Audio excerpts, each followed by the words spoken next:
আসসালামু আলাইকুম। আশা করি সবাই ভালো আছেন। আসলে বাংলায় একটি কথা আছে, উদ্দেশ্য ছাড়া কেউ কাছে আসে না, স্বার্থ ছাড়া কেউ পাশে বসে না।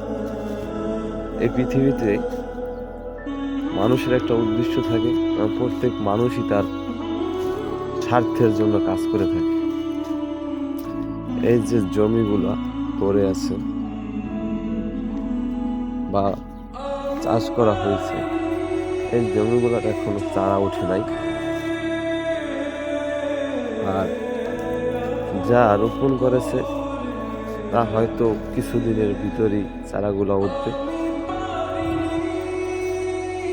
এখন বিষয় হলো, এই জমিগুলা যে কৃষক চাষ করছে বা রোপণ করছে বীজ, তারা এখন আর এর দেখাশোনা করে না বা প্রকৃতির নিয়মই তারা এর দেখাশোনা করে না, কারণ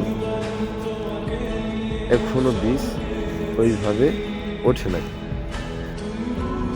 তার বিষয়টা হইল, যখন বীজ ওঠে তখন হয়তো অনেক দেখাশোনা, অনেক কেয়ার ওগুলো করে থাকে, কিন্তু আসলে বিষয়টা ওইভাবে না যে এই ক্ষেতগুলোর দেখাশোনা এখনো করা উচিত। আসলে বীজগুলো কেন ওঠে না বা কি সমস্যা, এগুলো যাচাই বাছাই করা উচিত। সময় ফুরিয়ে গেলে হয়তো ফলনেরও ঘাটতি হইতে পারে বা ফসলেরও ক্ষতি হইতে পারে, কিন্তু দেখা গেছে যদি চারা উঠতো তাহলে হয়তো কৃষক আগ্রহ দেখাইতো, এবং এর ভিতরে যদি কোনো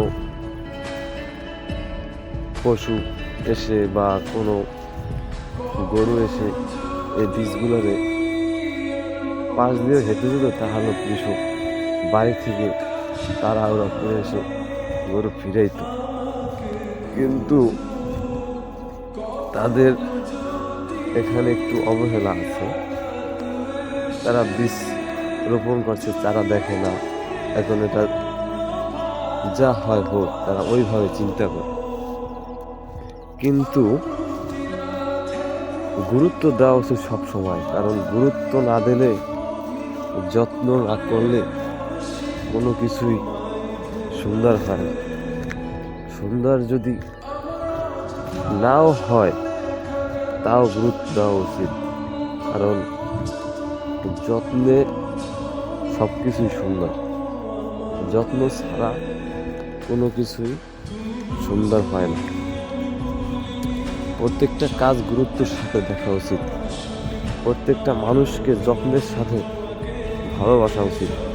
শুধু ভালোবাসা মানুষকে আটকাতে পারে না, যত্ন ছাড়া। যত্নের নামই হলো ভালোবাসা। যে যাকে যত বেশি যত্ন করবে, সে তত বেশি তাকে ভালোবাসবে। এটাই বাস্তবতা।